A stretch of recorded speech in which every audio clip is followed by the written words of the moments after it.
the progression story of the 100-meter world record. The 100-meter dash is one of the oldest Olympic events in history, included in the first ever Olympic Games held in 1896 in Athens, Greece. It has been used as the ultimate test of pure speed capabilities. To the holder of the prestigious world record holder goes the title of the fastest man of all time. Well, until that record is broken. So, this is the story of the 100-meter world record, the evolution of the world's fastest man. The first official world record was held by American Donald Lippincott of the USA at a time of 10.6 seconds. This time was recorded using the hand timing system, which caused a lot of controversy due to the credibility of the hundredth of a second on the times. Hence, it caused a lot of problems when other sprinters ran similar times to these world records. Every record from 1912 up to 1964 was equaled by more than 2 other sprinters. Jesse Owens' record that stood for 20 years from the years 1936 to 1956 was equaled on 10 separate occasions. It was not until 1972 that the IAAF ruled that only times that were ran using the fully automatic timing system will be considered as world records. Before that, Bob Hayes ran the first ever sub-10 in history with a hand time at the 1964 Tokyo Olympic Games. This time was, however, reverted, and he got a new world record of 10.06 seconds, removing the German Armin Harries world record set in 1960.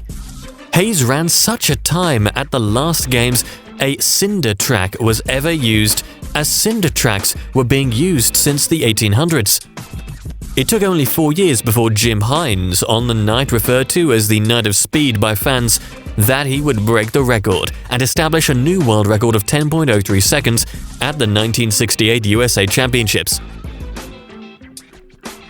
Hines would eventually break the world record again by running the first ever legal sub-10 in history by clocking 9.95 seconds at the 1986 Mexico City Olympic Games.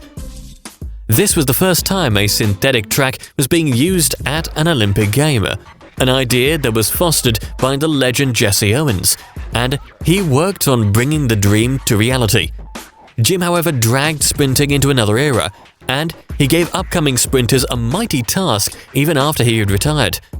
His record stood for 17 long years, and it took a 22-year-old American collegiate by the name of Calvin Smith to break his seemingly untouchable mark.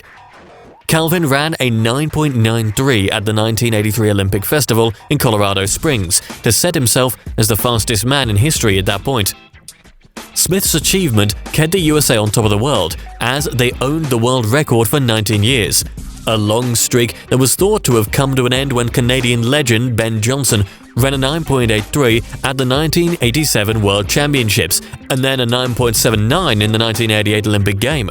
But unfortunately for young Johnson, he was found guilty of using anabolic steroids, therefore his world records were rescinded.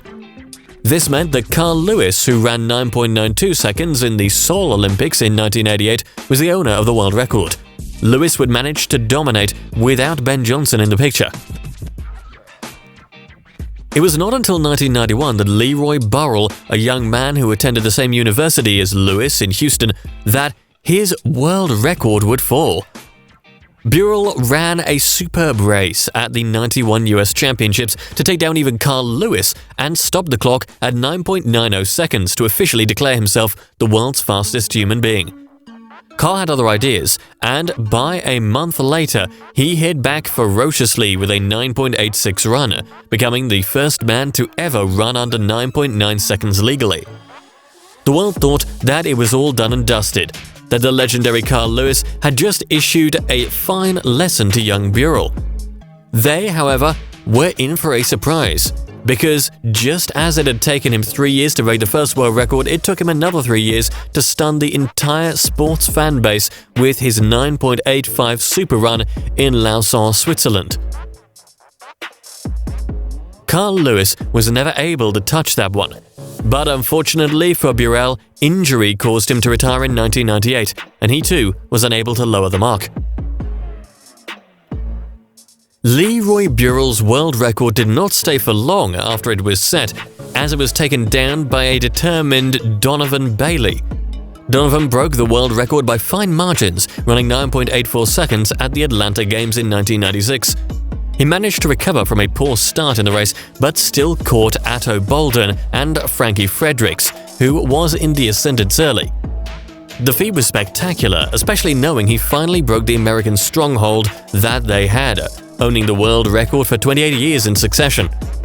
Canada now had the world's fastest man, something they couldn't boast legally since Percy Williams in 1930. The Americans took charge again, though, in 1999 with Maurice Green, who managed to obliterate the then-existing world record of 9.84 with a jaw-dropping 9.79 seconds at the 1999 IAAF World Championships. He even managed to take down a rising Canadian challenger in Bruni Surin. But the first 60 meters already gave Green an edge he could not manage to give up. That record could only last for 6 years because the Jamaicans were now finally beginning to make a name for themselves in the global sprinting stage. Contrary to that, Jamaicans were always around, but they never managed to have a big impact as the North Americans. Asafa Powell announced Jamaica as the new home of world-class sprinters when he put himself in the history books with a 9.77, clocking in Athens 2005. If that wasn't enough, he lowered that mark 2 years later to 9.74 in what many consider to be one of the smoothest races in history. Powell not only managed to put himself on top of the world as the world's fastest man, but inspired many more sprinters from his country. That inspiration would help to inspire the birth of the man who eventually took his world record and installed himself as the world's greatest sprinter. It took Usain Bolt only a year after Powell's 9.74 record run to set himself as the fastest man of all time, with a 9.72 seconds at the 2008 Grand Prix meet in New York. That was only the beginning of the story, as Usain would polish his legacy with a 9.69 run, becoming the first man to reach that level in sprinting. He did this by defeating the American Tyson Gay and fellow Jamaican Asafa Powell. In 2009, he lowered his world record for a third time, being the first and only man to do so by running an unbelievable time of 9.58 seconds in the 100-meter finals in Berlin, Germany at the World Championships. He set himself up with that run to be considered the greatest sprinter of all time, being the first man to go under 9.7 and under 9.6. He is the only man to date who has gone under 9.6 seconds. The 100 meters world record is the golden streak for any sprinter's legacy because of the prestige of being considered as the world's fastest human being in history. It is that, along with trying to see the limits of human sprinting capabilities, which makes the progression of the world record such an interesting thing to watch.